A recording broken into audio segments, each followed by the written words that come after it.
La deuxième qui ne participe. Une intervention peut-être? Madame Hardy.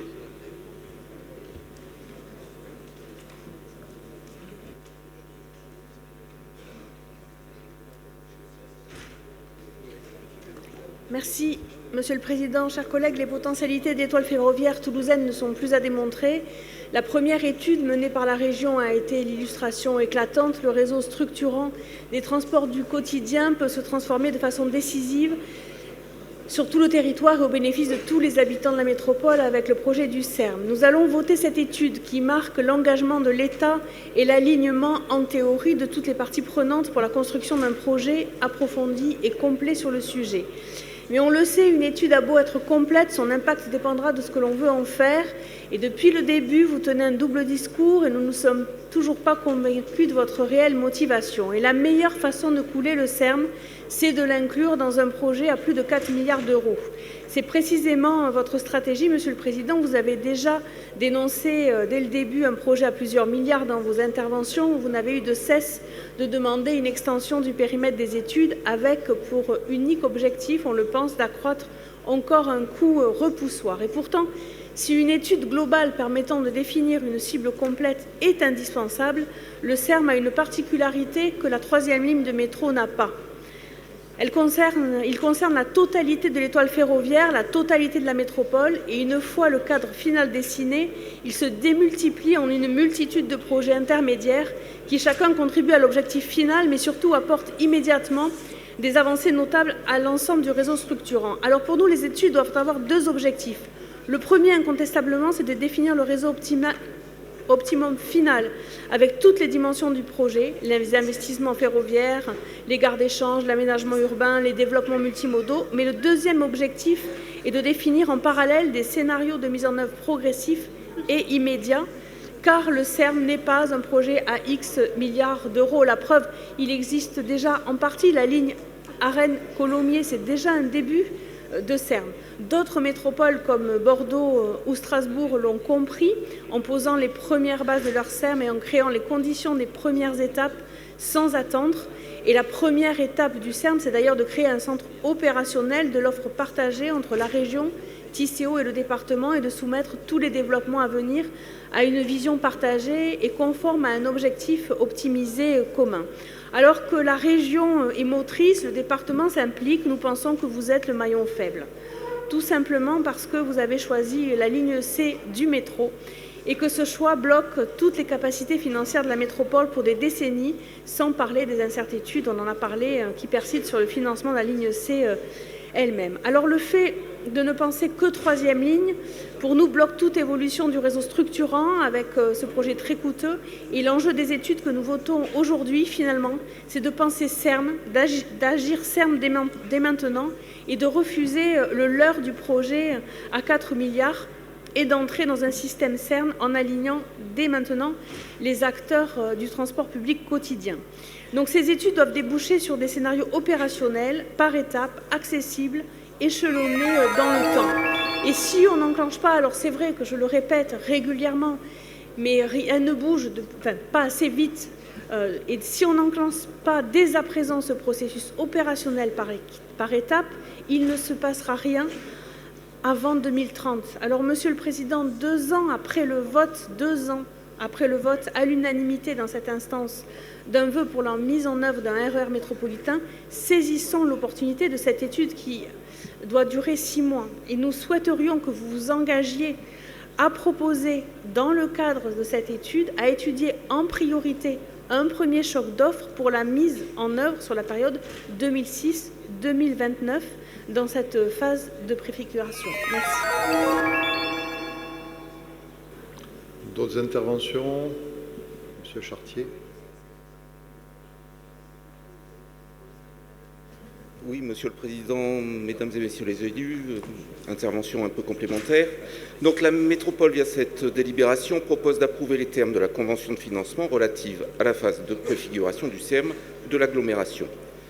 Enfin, nous voterons donc pour cette délibération. Page 66 des annexes, il est écrit « Les déplacements d'échange entre Toulouse et ses couronnes constituent une cible à laquelle le CERM toulousain entend répondre. Ces liaisons représentent 22% des déplacements internes des habitants de l'aire urbaine, mais 56% des distances parcourues. Fin de citation. Donc c'est QFD. Le report modal des captifs de la voiture est donc très important en termes de kilomètres véhicules parcourus, avec des conséquences positives en termes de réduction des bouchons et des pollutions, et cela justifie pleinement la réalisation du SERM. Il faut espérer que cette phase d'étude de 6 mois permettra de lever quelques points de blocage régulièrement évoqués en commission mobilité et en conseil métropolitain. Des points de blocage comme diamétralisation versus gare amont. Toutes les métropoles européennes et françaises qui se lancent dans ce type de projet créent des lignes diamétralisées, ce qui a pour effet d'améliorer les temps de trajet, de limiter les ruptures de charge et d'améliorer l'exploitabilité de leur gare centrale. En France, c'est entre autres le cas à Lyon, Bordeaux et en particulier Strasbourg, qui à horizon 2027 aura 2 lignes diamétralisées. Autre point, les voies terminus à Labège-la-Cadenne, par exemple, qui semblent être abandonnées dans le CPER, ce qui ne permettrait pas le retournement des trains dans cette gare. Autre point, il est régulièrement avancé que la gare Matabio est saturée. Or, avec des nombres de quais similaires, la gare de Strasbourg accueille 700 trains par jour, contre 400 pour celle de Matabio. Et enfin, il est régulièrement avancé les difficultés liées à la multiplicité des acteurs, État, métropole, région, département, TCO, SNCF, etc. Alors certes, il y a de nombreux acteurs, mais d'autres projets qui, eux, sont plus transnationaux, sont bien plus avancés que celui de la métropole. C'est ainsi le cas du Bayonne-Saint-Sébastien, du Léman Express autour de Genève et bien sûr de Strasbourg-Kehl. La levée de ces points de blocage permettra d'avancer enfin concrètement sur la mise en œuvre d'une première phase réaliste et réalisable malgré le contexte politique et financier incertain. Le but étant de créer un choc d'offres par le cadencement à la demi-heure en journée, voire au quart d'heure par moment, et la limitation des ruptures de charge sur les trajets traversant la métropole. Pour cela, il faut une réelle volonté politique de la part de la métropole, acteur le plus directement concerné. Or, dans le Moniteur du 20 novembre, dans un paragraphe d'article titré « La ville rose dit adieu au SERM », M. Moudinque précise « Avec plus de 4 milliards d'euros d'investissement, sans parler des coûts de fonctionnement, notre projet de SERM devient hors de portée dans le contexte de restrictions budgétaires. » Alors, qu'en est-il de la volonté politique de la majorité métropolitaine de s'engager enfin pour une première phase du SERM au coût très inférieur à celui avancé par M. Moudinque dans cet article. Je vous remercie. D'autres interventions? Donc je vais donner la parole à Maxime Boyer pour des éléments de réponse, à Jean-Michel Latte, puisqu'ils sont tous les deux concernés par définition. Je commence et je complète. Jean-Michel commence et je compléterai. D'accord. Allez, Jean-Michel. Oui, quand j'entendais Isabelle Hardy, je retrouvais son habituel discours anti-métro, anti-troisième ligne. Elle va dire, mais non, je ne suis pas anti... Mais si, elle est anti-troisième ligne. Et quand elle parle, je suis assez étonné sur sa perception du SERM. Pourquoi? Parce que pour moi, la première brique du SERM, c'est la ligne C et ces 5 gares qui permettent l'intermodalité. Qu'est-ce que serait qu'un... Laissez-moi parler, Madame Hardy. Non, je vous entends crier derrière moi, c'est ce que je vous dis, je vous gêne. Je dis, la première brique du SERM, c'est la ligne C et ces 5 gares d'interconnexion. C'est d'ailleurs ce que dit Rallumons l'étoile, qui a participé à notre première réunion de préfiguration et qui ne s'est jamais opposé au métro pour des raisons évidentes. C'est à quoi servirait un train cadencé rapide et efficace qui arriverait à rien? Ça ne servirait à rien. Vous avez cité comme exemple Colomiers à Rennes. Mais sur quoi débouche Colomiers à Rennes? Sur la ligne A du métro. Et donc sur une capacité de redistribution qui est tout à fait importante. C'est pour ça que j'ai toujours du mal à vous répondre, parce que j'ai l'impression qu'on ne parle pas du tout de la même chose. Et que vous imaginez un SERM hypothétique qui ramènerait plein de gens sur place, qui se retrouveraient sans capacité à aller ailleurs. Voilà. Donc je ne sais pas que répondre à votre intervention, parce que vraiment... Je trouve que ça traduit une volonté négative sur un outil majeur qu'est la troisième ligne, qui est pour moi la clé fondamentale du CERM. On a eu une première réunion sur les débats où étaient présents quelques élus, beaucoup d'associations autour de ma mobilité. On a décidé, en accord d'ailleurs avec le président de Rallumons l'Étoile, qu'on allait inscrire dans nos débats une séance entière sur le CERM. Et je crois que ça sera intéressant parce que ça permettra de revenir sur des réalités que l'on veut en permanence excuser. Alors, j'ai échangé avec ce monde associatif et je suis d'accord avec un point quand même que vous indiquez, vous l'avez sans doute repris dans la lettre de Rallumons l'Étoile, c'est l'idée qu'il faut avancer par des étapes progressives et que certaines étapes progressives doivent être mises en place assez rapidement, c'est possible. En tout cas, entre aujourd'hui et 2029, ce serait une étape significative avec des éléments que nous sommes en train de discuter avec, je le répète, le monde associatif. Voilà, je ne vais pas aller plus loin sur ce dispositif. Vous dites que nous sommes le maillon faible. Je voudrais que vous m'indiquiez quelques exemples de choses que d'autres institutions auraient fait et que nous n'avons pas faites sur le CERM. Vous savez, le jour de la première réunion, le président de Rallumons l'Étoile, il n'a pas mis en cause la métropole. Il a mis en cause une autre institution. Je vous laisse deviner laquelle. Maxime, si tu veux compléter. Maxime.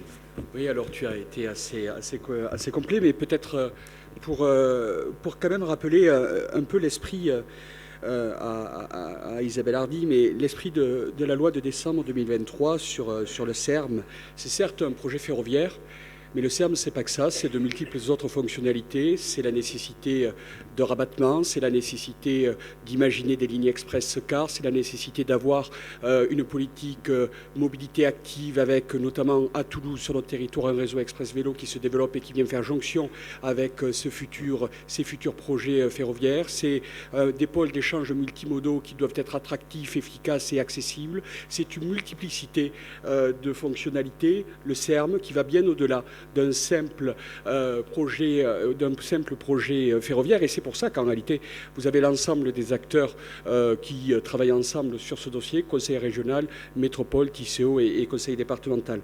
Et donc à partir de là, on peut être fier, c'est une première étape et c'est au final le CERM, il avance assez bien sur notre territoire et il faut quand même le rappeler.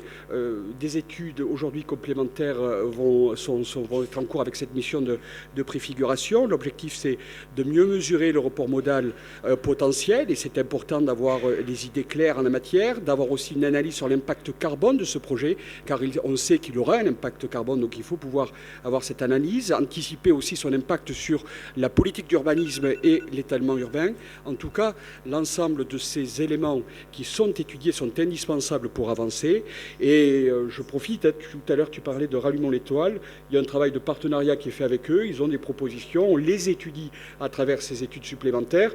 En réalité, je ne vous répondrai pas comme Laurence Boccolini, qui dans son émission Le Maillon Faible répondait assez ardemment sur qui devait sortir de la table, mais je pense qu'Isabelle Hardy, il y a un peu d'excès, permettez-moi de vous le dire, ce qui n'est pas dans vos habitudes et qui est quand même assez surprenant, vous, assez modéré et responsable dans votre propos, donc c'est un peu surprenant. Oui, en complément, je voulais effectivement vous assurer, Madame Hardy, que contrairement à ce que vous avez dit, la ligne C ne bloque pas l'avenir. Si c'était le cas, on ne ferait pas la consultation de Demain Mobilité. Il s'agit bien d'imaginer ce que nous faisons après la ligne C, donc sur la décennie 2030-2040. Et je suis sûr que, en tout cas il faut l'espérer, que d'ici là, le CERM aura mûri, qu'il y aura des financements pour le concrétiser et qu'on pourra avancer. Simplement, ce que nous disons, nous, c'est qu'il faut respecter la loi. La loi nous dit que le CERM, ce n'est pas que le ferroviaire. Et donc, nous plaidons, avec Jean-Michel Latte, pour que le volet non ferroviaire du CERM, qui c'est vrai nous concerne quand même davantage à nous et concerne davantage TCO, soit pris en compte dans le CERM. Alors vous dites que le chiffre de 4 milliards que j'évoque quelquefois est un chiffre repoussoir. Monsieur Chartier va encore plus loin, il dit que c'est un chiffre faux. Bon, moi, je vous invite à consulter simplement le document que la région a produit de manière unilatérale à la fin du mois de janvier, lors de la journée de communication organisée par la présidente de région sur le SERM, à laquelle le président du département et moi-même avons participé pour signer notre volonté de travailler cette question et d'avoir un projet. Vous verrez bien que c'est 4 milliards. Et les 4 milliards en question, ce n'est que le volet ferroviaire. Donc ce n'est pas un chiffre que j'ai donné moi. C'est un chiffre que j'ai découvert et qui émane de la collectivité régionale. La collectivité régionale étant actrice principale du ferroviaire depuis très longtemps maintenant, moi je considère que c'est un chiffre sérieux et qui n'a pas à être critiqué. En tout cas, moi je ne le critique pas. Voilà. Après, le problème de financement, Monsieur Chartier, que j'ai indiqué dans le moniteur, c'est une réalité. Aujourd'hui, personne n'est capable de dire comment on finance le SERM. Personne. En premier lieu, l'État n'est pas capable de le faire. Je vous rappelle que c'est un projet lancé par l'État.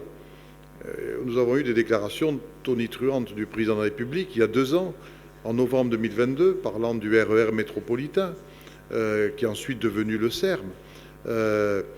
Pourtant, plus de 2 ans se sont passés et on ne sait toujours pas quel va être l'engagement financier de l'État. C'est une question cruciale que nous posons. Et là-dessus, que ce soit la région, le département, la présidente Delga, le président Vincini et moi-même, on est sur la même longueur d'onde pour dire à l'État, c'est vous qui avez lancé cette idée, donc dites-nous quelle est votre part de financement.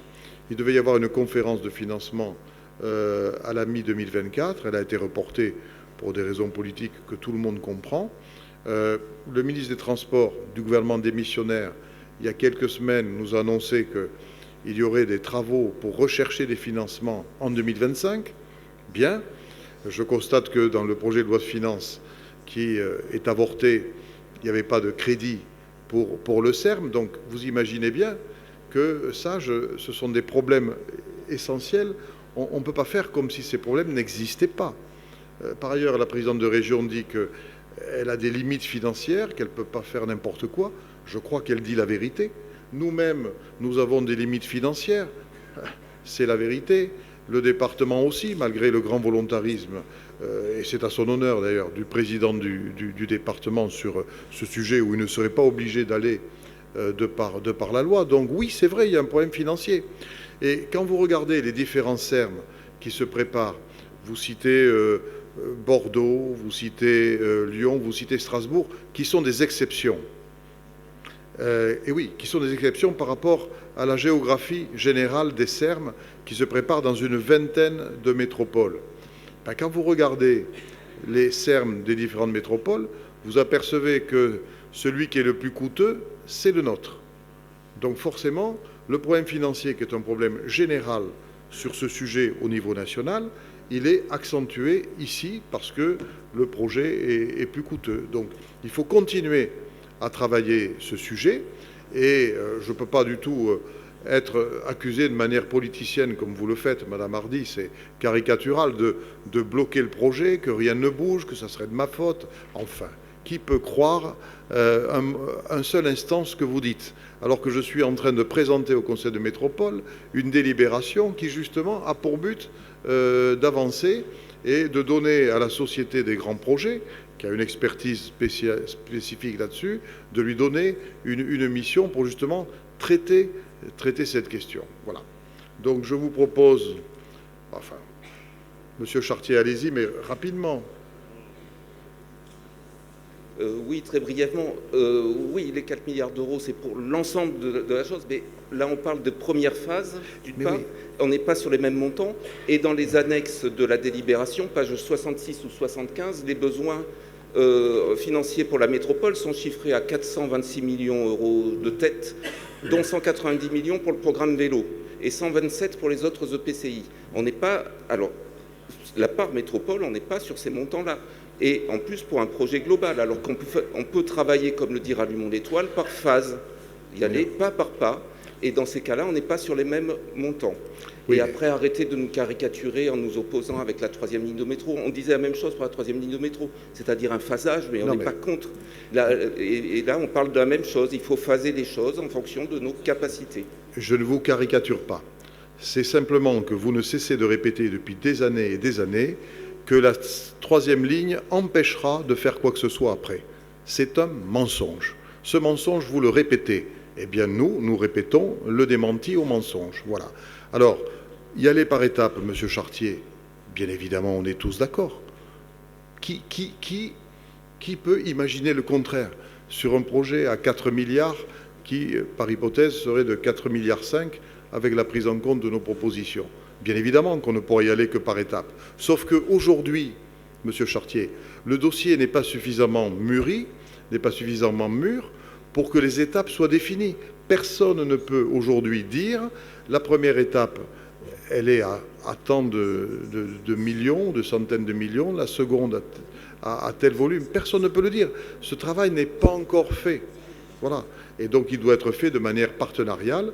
Et ce que je pense, c'est que l'étude confiée à la Société des grands projets devrait nous aider justement à dessiner cette progressivité qui est la condition pour que ce projet puisse avancer. Madame Hardy, allez-y à condition de ne pas rementir, parce que sinon je vais devoir vous démentir à nouveau. Non, pas du tout. Simplement en réaction, mais très rapidement. La question n'est pas, et j'espère me tromper, parce que je pense que la question en fait, de l'engorgement de métropole est grave. Donc j'espère me tromper. Donc la question pour moi n'est pas pour ou contre la troisième ligne, mais quelles seront, je vais le poser comme ça, quelles seront nos marges de manœuvre pour produire un projet alternatif à la voiture dans le prochain PDU, donc on va bientôt y travailler, raison pour laquelle d'ailleurs le PDU précédent a été annulé parce qu'il était trop faible en termes de propositions d'alternatives à la voiture. Et on en rediscutera aussi peut-être dans une autre instance avec M. Latte. Moi, je veux bien avoir le débat avec vous parce qu'effectivement, on n'a peut-être pas la même vision de ce qu'est le RER. Et puis, dernier point quand même, et je vais finir sur un point positif, et j'en suis ravie, c'est la première fois, effectivement, que vous acceptez d'étudier ces chocs d'offres sur la période 2026-2029, proposition que j'avais reprise, j'ai oublié de le mentionner d'ailleurs tout à l'heure, proposition qui vous a été faite d'ailleurs par Allumons l'étoile. Donc, en l'occurrence, c'est un point positif que d'intégrer dans cette étude l'étude pour un choc d'offres à partir de 2026. Sauf erreur de ma part, je ne l'avais pas entendu et je m'en réjouis. On verra ce qu'il est possible de faire. Voilà. Après 2026, c'est dans 15 mois. Hein. Est-ce qu'on aura un projet mûr dans 15 mois? Que dis-je? Dans 10 mois, dans 12 mois et demi. Bon. Très bien. Alors, je mets aux voix cette délibération. Qui ne participe pas, qui s'abstient, qui vote contre, c'est adopté à l'unanimité. Donc,